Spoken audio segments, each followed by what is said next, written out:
Hi guys, today we are showing you about how to mix mica powders because I am putting them in my painting today, so I wanted to show you the start to finish on everything.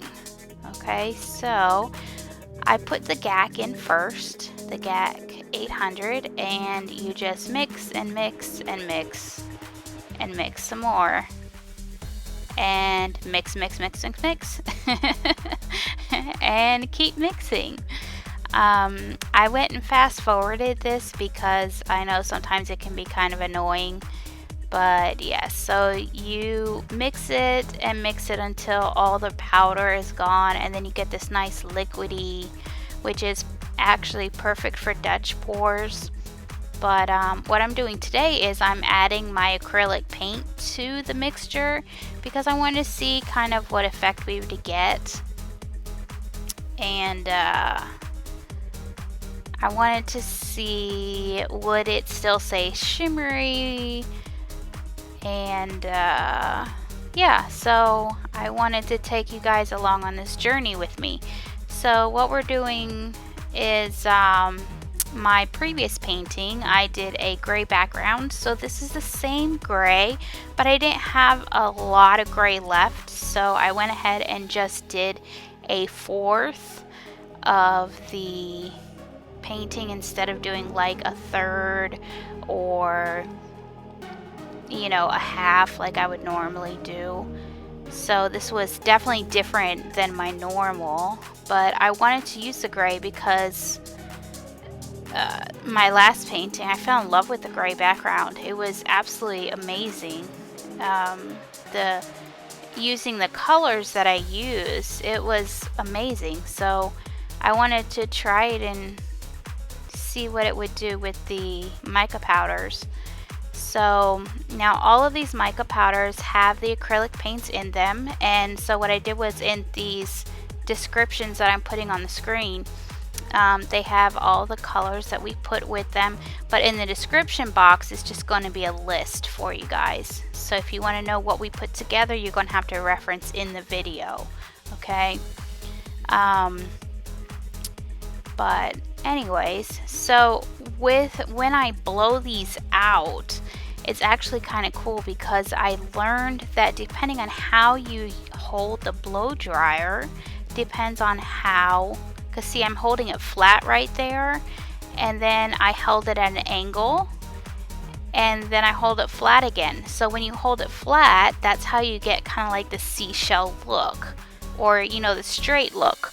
And so I thought that was kind of cool. So depending on how you hold it depends on what look you get. So yeah, I was learning a little bit today when I was doing the painting. Well, I didn't do the painting today, but you know.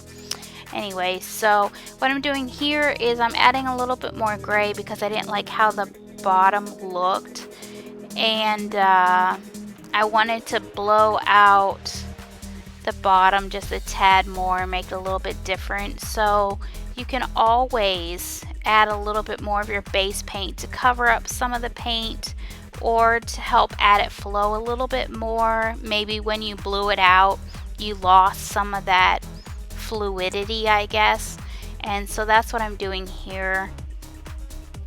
So I added a little bit more, so as you can see, so that way I could blow it out more.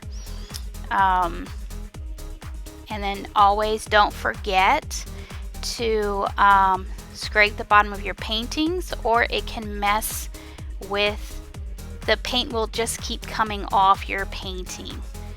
It'll, you know, it's gravity will keep pulling it off.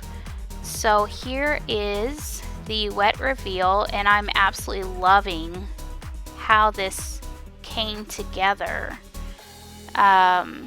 It's like a rainbow of colors. The Amsterdam titanium white did not interact with the paint like I thought it would. I didn't get as much lacing or cells, and I'm not sure if that's because the mica powders were in there.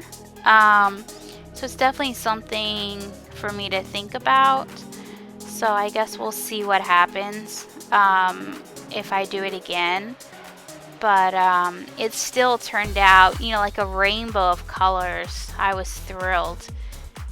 But I'm definitely excited to see how it's going to turn when I actually seal it and put the, you know, clear shiny coat on it, because I just turned out really cool. So I hope you guys enjoyed, and don't forget to like and subscribe, you know, the whole spiel. Follow me on Instagram. I really enjoyed all the love and support I got for the last video. Thank you guys so much. I love reading all your comments and answering them, and I hope you guys have a great day.